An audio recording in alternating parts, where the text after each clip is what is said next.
Mobile phone का इतिहास और तकनीकी विकास। 1. मोबाइल फ़ोन का इतिहास कब से शुरू हुआ? मोबाइल फ़ोन का इतिहास 1970 के दशक में शुरू हुआ, जब मोटोरोला के इंजीनियर मार्टिन कूपर ने 3 अप्रैल 1973 को दुनिया का पहला पोर्टेबल सेलुलर फ़ोन कॉल किया। उन्होंने जिस फ़ोन का इस्तेमाल किया था वो एक बड़ा और भारी डिवाइस था जिसे मोटोरोला डायनाटैक 8000X कहा जाता था। इसका वजन लगभग 1.1 किलोग्राम था और इसमें 30 मिनट की टॉक टाइम थी। इस ऐतिहासिक कॉल के बाद इस डिवाइस को बाजार में आने में लगभग 10 साल लगे और 1983 में ये आम जनता के लिए उपलब्ध हुआ। 2. मोबाइल फ़ोन को हैंडहेल्ड डिवाइस क्यों कहा जाता है? मोबाइल फ़ोन को हैंडहेल्ड डिवाइस कहा जाता है क्योंकि ये इतना छोटा और हल्का होता है कि इसे आसानी से एक हाथ से पकड़कर इस्तेमाल किया जा सकता है। ये शब्द उन सभी इलेक्ट्रॉनिक उपकरणों के लिए इस्तेमाल होता है जिन्हें आसानी से हाथ में पकड़ा जा सके, जैसे टैबलेट, स्मार्टफोन और पोर्टेबल गेमिंग कंसोल। 3. मोबाइल तकनीक का जनक किसे माना जाता है? मोबाइल तकनीक का जनक मार्टिन कूपर को माना जाता है। उन्होंने 1973 में पहला मोबाइल फ़ोन कॉल करके एक ऐसी तकनीक की नींव रखी जिसने संचार की दुनिया को हमेशा के लिए बदल दिया। 4. पहला मोबाइल टावर कहाँ लगाया गया था? दुनिया का पहला कमर्शियल सेलुलर नेटवर्क और टावर शिकागो, इलिनॉइस, संयुक्त राज्य अमेरिका में लगाया गया था। यह नेटवर्क 1983 में AT&T द्वारा शुरू किया गया था। इस नेटवर्क को AMPPS advanced mobile phone system कहा जाता था। 5. मोबाइल नेटवर्क को सेलुलर नेटवर्क क्यों कहा जाता है? मोबाइल नेटवर्क को सेलुलर नेटवर्क कहा जाता है क्योंकि ये एक बड़े भौगोलिक क्षेत्र को कई छोटे छोटे वर्गों में बांटता है जिन्हें सेल्स कहते हैं। हर सेल के केंद्र में एक बेस स्टेशन मोबाइल टावर होता है। जब आप एक जगह से दूसरी जगह जाते हैं तो आपका फ़ोन बिना कॉल ड्रॉप किए एक सेल से दूसरे सेल के टावर से जुड़ जाता है। यह प्रक्रिया नेटवर्क को कुशलतापूर्वक काम करने में मदद करती है। 6. मोबाइल फ़ोन का वजन किस धातु पर निर्भर करता है?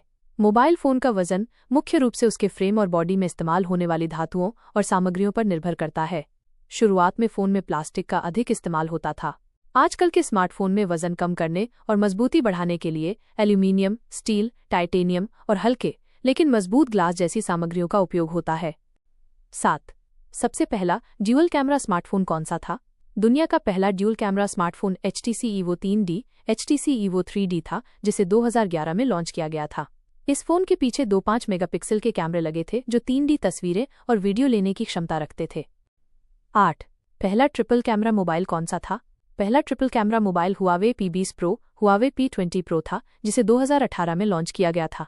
इसमें एक 40 मेगापिक्सल का प्राइमरी सेंसर, एक 20 मेगापिक्सल का मोनोक्रोम सेंसर और एक 8 मेगापिक्सल का टेलीफोटो लेंस था। 9. पहला 5G फ़ोन कौन सा था? पहला 5G फ़ोन मोटोरोला मोटो Z3 था, जिसे 2018 में लॉन्च किया गया था। यह एक मॉड्यूलर फ़ोन था जिसमें 5G नेटवर्क पर काम करने के लिए एक अलग 5G मोड अटैच करना पड़ता था। पूरी तरह से इंटीग्रेटेड 5G वाला पहला phone Samsung Galaxy S10 5G, Samsung Galaxy S10 5G था। 10. मोबाइल में पंच होल डिस्प्ले सबसे पहले किसने दिया?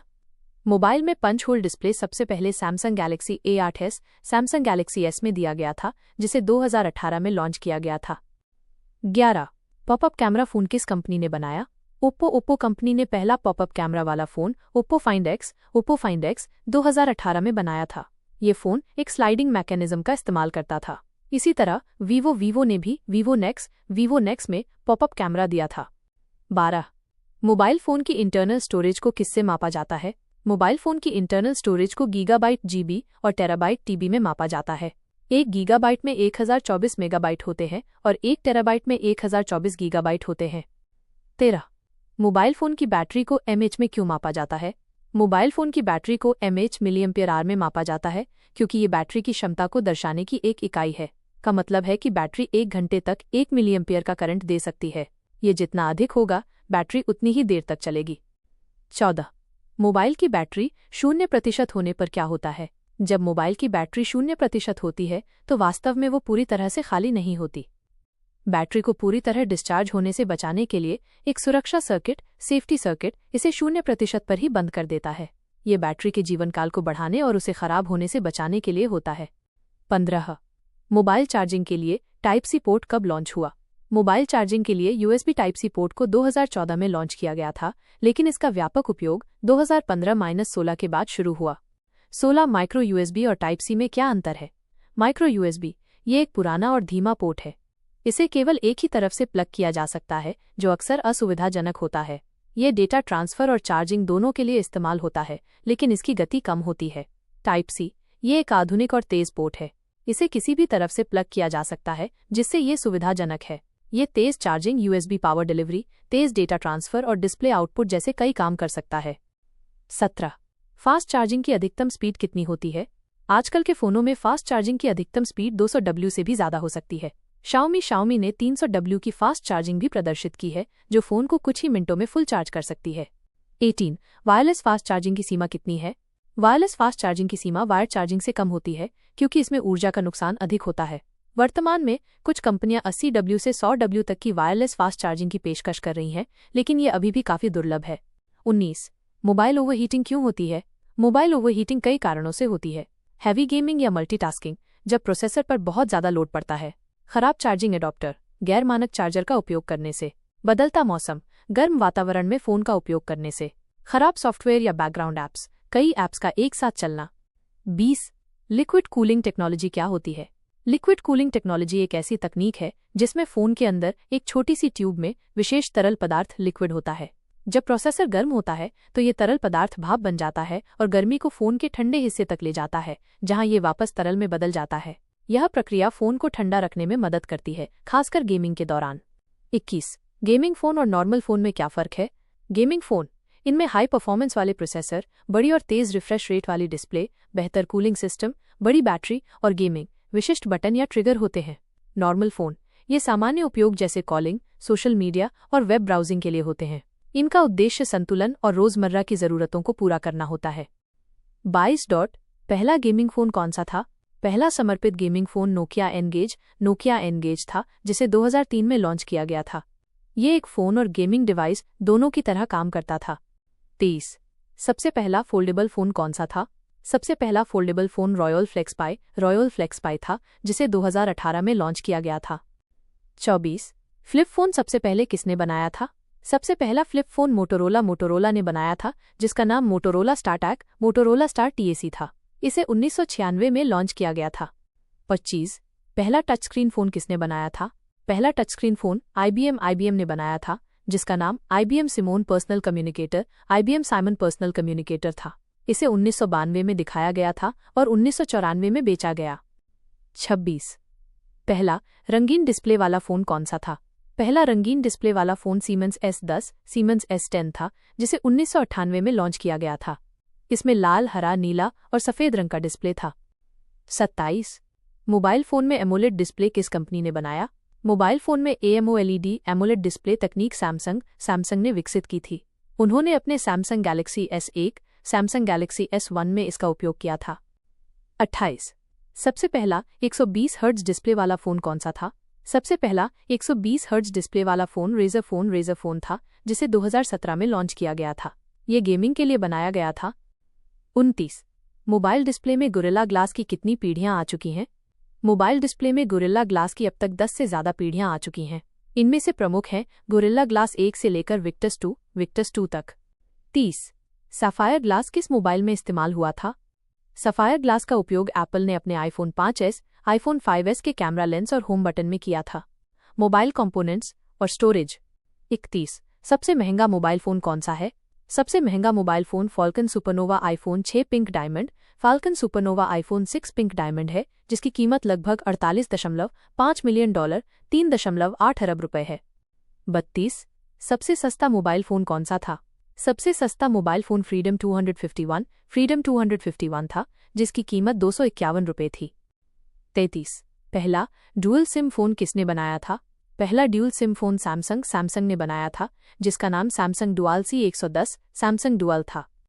34. ESIM तकनीक सबसे पहले किस फोन में आई थी? ESIM तकनीक सबसे पहले गूगल पिक्सल 2 और एप्पल वॉच सीरीज 3 में आई थी। 35.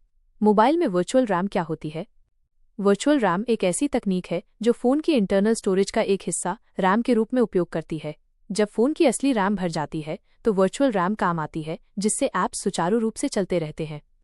36. वर्चुअल रैम और असली रैम में क्या फर्क है? असली रैम फिजिकल रैम, यह एक हार्डवेयर चिप है जो सीधे CPU से जुड़ी होती है। ये बहुत तेज होती है और सीधे डेटा को पढ़ और लिख सकती है। वर्चुअल रैम ये इंटरनल स्टोरेज का एक हिस्सा है जो असली रैम की तुलना में काफ़ी धीमी होती है। 37 LPDDR4X और LPDDR5 रैम में क्या अंतर है? LPDDR4X ये एक पुरानी तकनीक है जो 4266 MB/s तक की डेटा ट्रांसफर स्पीड देती है। LPDDR5 ये एक नई और बेहतर तकनीक है जो 6400 MB/s तक की डेटा ट्रांसफर स्पीड देती है। यह LPDDR4X से ज़्यादा तेज़ और ऊर्जा कुशल है। 38 मोबाइल CPU और GPU में क्या फ़र्क है? CPU ये फ़ोन का मस्तिष्क है। यह सभी सामान्य गणनाएं, डेटा प्रोसेसिंग और निर्देशों को निष्पादित करता है। GPU ये ग्राफिक्स प्रोसेसिंग यूनिट है। इसका मुख्य काम ग्राफिक्स और विजुअल डेटा को तेज़ी से प्रोसेस करना है, जैसे गेमिंग और video playback. 39 Snapdragon 8 Gen 2 processor किस वर्ष लॉन्च हुआ? स्नैपड्रैगन 8 Gen 2 प्रोसेसर को 2022 के अंत में लॉन्च किया गया था। 40 मीडियाटेक डायमेंसिटी सीरीज का पहला प्रोसेसर कौन सा था? मीडियाटेक डिमेंसिटी सीरीज का पहला प्रोसेसर डिमेंसिटी 1000 डायमेंसिटी 1000 था, जिसे 2019 में लॉन्च किया गया था। 41 एक्सिनोस प्रोसेसर का मालिक कौन है? एक्सिनोस प्रोसेसर का मालिक सैमसंग इलेक्ट्रॉनिक्स है। 42 एप्पल का बायोनिक चिप किस पर आधारित है? एप्पल का A16 बायोनिक चिप 4 नैनोमीटर्स प्रक्रिया तकनीक पर आधारित है। 43 मोबाइल प्रोसेसर में 3 नैनोमीटर तकनीक क्या होती है? 3 नैनोमीटर तकनीक का मतलब है कि प्रोसेसर के ट्रांजिस्टर का आकार 3 नैनोमीटर जितना छोटा है। ये ट्रांजिस्टर जितने छोटे होते हैं, प्रोसेसर उतना ही तेज, ऊर्जा कुशल और शक्तिशाली होता है। 44 GHz और MHz में क्या अंतर है? GHz गीगाहर्ट्ज ये 1000 मेगाहर्ट्ज के बराबर होता है। ये CPU की गति को दर्शाता है। MHz मेगाहर्ट्ज ये 10 लाख हर्ट्ज के बराबर होता है। 45 मोबाइल फ़ोन में कैश मेमोरी क्यों ज़रूरी है? मोबाइल फ़ोन में कैश मेमोरी एक बहुत ही तेज़ और छोटी मेमोरी होती है। ये CPU और रैम के बीच एक बफर की तरह काम करती है। ये उन डेटा को संग्रहीत करती है जिनका बार बार उपयोग होता है, जिससे CPU को उन तक पहुंचने में कम समय लगता है और फ़ोन की गति बढ़ जाती है। 46 रोम और फ्लैश स्टोरेज में क्या फ़र्क है? रोम इसका मतलब है रीड ओनली मेमोरी। ये वो मेमोरी है जिसमें फ़ोन का ऑपरेटिंग सिस्टम और अन्य स्थायी डेटा संग्रहीत होता है, जिसे आसानी से बदला नहीं जा सकता। फ्लैश स्टोरेज ये इंटरनल स्टोरेज है जहां उपयोगकर्ता का डेटा, फोटो, वीडियो, ऐप्स संग्रहीत होता है। इसे बदला या मिटाया जा सकता है। 47 UFS स्टोरेज क्या होती है? UFS का मतलब है यूनिवर्सल फ्लैश स्टोरेज। यह एक आधुनिक और तेज़ स्टोरेज तकनीक है जो मोबाइल फ़ोन में उपयोग होती है। ये eMMC स्टोरेज से बहुत तेज़ होती है और डेटा को बहुत तेज़ी से पढ़ और लिख सकती है। 48 UFS 3.1 और UFS 4.0 में क्या अंतर है? UFS 3.1 ये UFS का एक पुराना संस्करण है जिसकी अधिकतम गति 2.9 गीगाबाइट्स पर सेकंड होती है। UFS 4.0 ये एक नया और बहुत तेज़ संस्करण है जिसकी अधिकतम गति 4.2 गीगाबाइट्स पर सेकंड होती है। ये UFS 3.1 से लगभग दोगुनी तेज़ है। 49 सबसे पहला 1 टेराबाइट स्टोरेज वाला मोबाइल कौन सा था? सबसे पहला 1 टेराबाइट स्टोरेज वाला मोबाइल सैमसंग गैलेक्सी S10 जोड़ सैमसंग गैलेक्सी S10 जोड़ था, जिसे 2019 में लॉन्च किया गया था। 50 क्लाउड स्टोरेज का सबसे बड़ा फ़ायदा क्या है? क्लाउड स्टोरेज का सबसे बड़ा फ़ायदा ये है कि ये आपके डेटा को ऑनलाइन सर्वर पर सुरक्षित रखता है, जिससे आप अपने डेटा को किसी भी डिवाइस से कहीं भी एक्सेस कर सकते हैं। सॉफ्टवेयर और सुरक्षा। 51 मोबाइल में रूट करने का क्या मतलब है? मोबाइल को रूट करने का मतलब है कि आप एंड्रॉयड ऑपरेटिंग सिस्टम में पूरी तरह से प्रशासक एडमिनिस्ट्रेटर का अधिकार प्राप्त कर लेते हैं। इससे आप फ़ोन की सिस्टम फाइलों को बदल सकते हैं, अप्रयुक्त ऐप्स को हटा सकते हैं और उन्नत सेटिंग्स का उपयोग कर सकते हैं। 52 रूटेड फ़ोन का उपयोग सुरक्षित क्यों नहीं है? रूटेड फ़ोन का उपयोग सुरक्षित नहीं होता क्योंकि ये सुरक्षा परत को हटा देता है। इससे मैलवेयर और वायरस आसानी से सिस्टम में प्रवेश कर सकते हैं। 53 जेल ब्रेक क्या होता है? जेल ब्रेक एप्पल के iOS ऑपरेटिंग सिस्टम में रूट करने की प्रक्रिया का नाम है।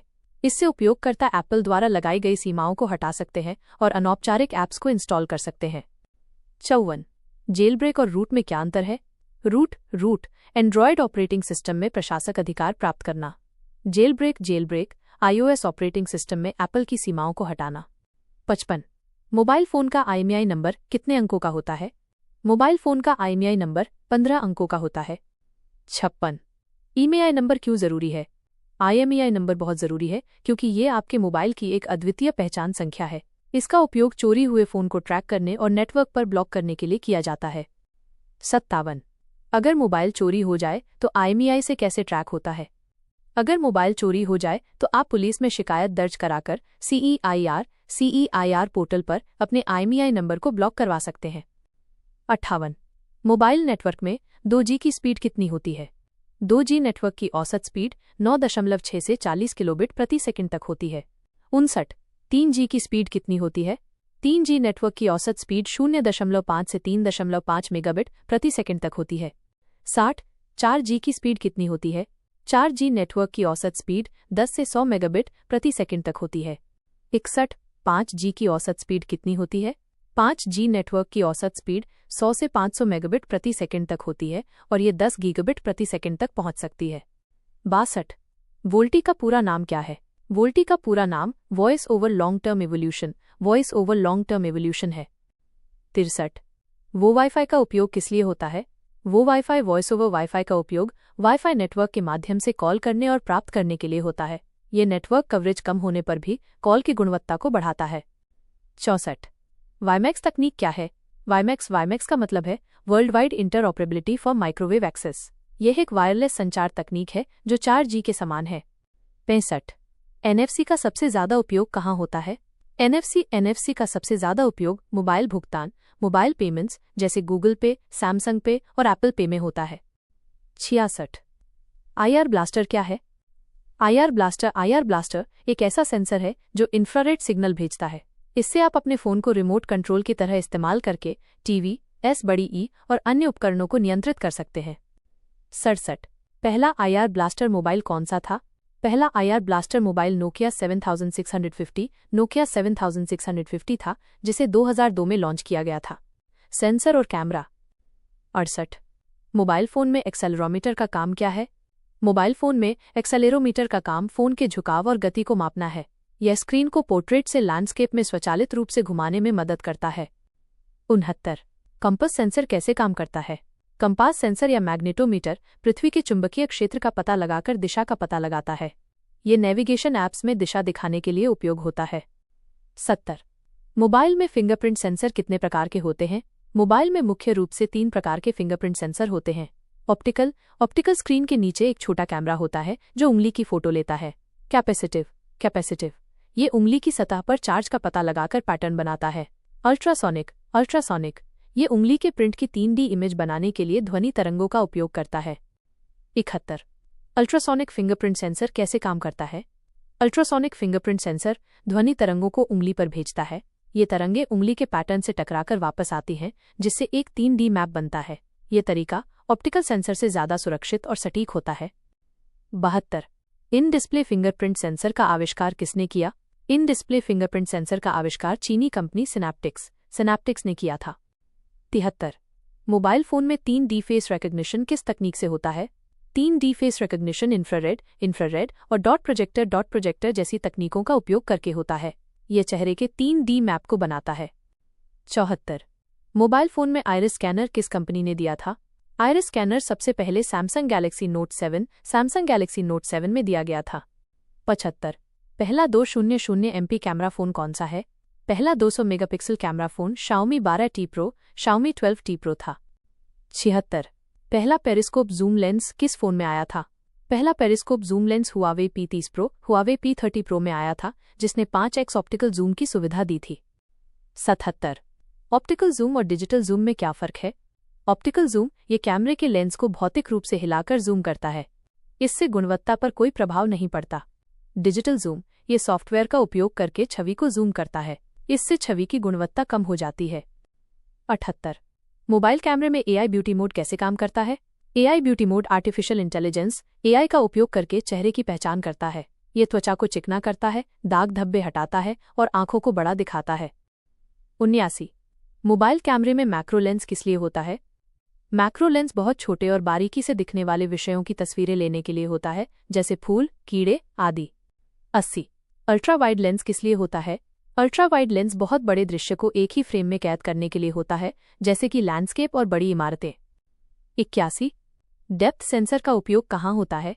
डेप्थ सेंसर का उपयोग पोर्ट्रेट मोड में पृष्ठभूमि को धुंधला करने, बोके इफेक्ट के लिए होता है। 82। मोबाइल कैमरे में पिक्सल बिनिंग तकनीक क्या होती है? पिक्सल बिनिंग एक ऐसी तकनीक है जिसमें कई छोटे पिक्सल को एक बड़े पिक्सल में मिलाकर तस्वीर ली जाती है। ये कम रोशनी में बेहतर तस्वीरें लेने में मदद करता है। 83 रॉ फोटो किसे कहते हैं? रॉ फोटो बिना किसी संपादन के सीधे कैमरे से ली गई तस्वीरें होती हैं। ये बहुत बड़ी होती हैं और इनमें ज्यादा डेटा होता है। 84 नाइट मोड फोटोग्राफी में कौन सी तकनीक इस्तेमाल होती है?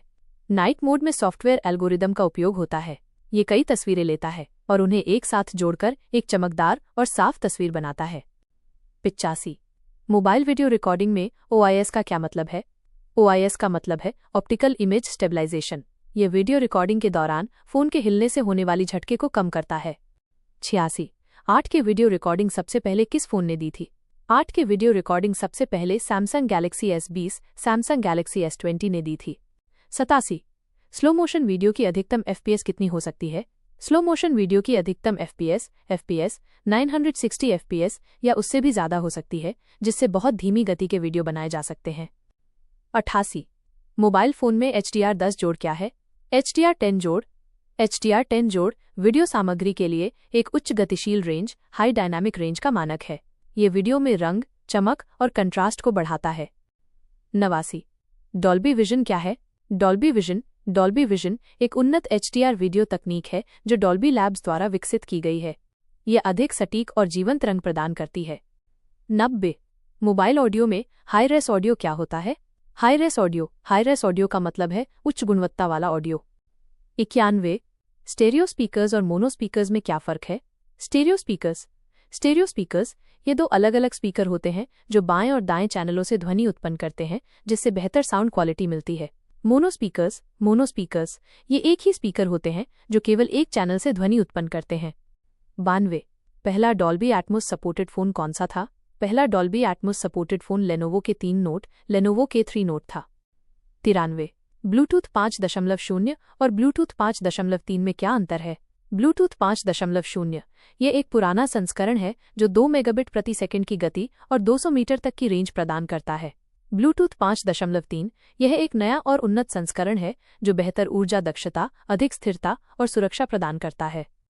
94 पहला ब्लूटूथ फोन कौन सा था? पहला ब्लूटूथ फोन एरिक्सन T36 था, जिसे 2000 में लॉन्च किया गया था। 95 वाईफाई 6 और वाईफाई 7 में क्या फ़र्क है? वाईफाई 6 यह एक तेज़ और स्थिर वाईफाई मानक है जो 9.6 गीगाबिट प्रति सेकंड तक की गति प्रदान करता है। वाईफाई 7 यह वाईफाई का नवीनतम मानक है जो 40 गीगाबिट प्रति सेकंड तक की गति प्रदान कर सकता है। 96 मोबाइल फोन में हॉटस्पॉट और टेथरिंग में क्या अंतर है? हॉटस्पॉट ये फोन को एक वायरलेस राउटर में बदल देता है, जिससे अन्य डिवाइस बिना किसी तार के वाईफाई से कनेक्ट हो सकते हैं। टेथरिंग इसमें आप अपने फोन के इंटरनेट को USB केबल या ब्लूटूथ के माध्यम से लैपटॉप या किसी अन्य डिवाइस से जोड़ते हैं। 97 सबसे पहला ऐप स्टोर किस कंपनी ने बनाया?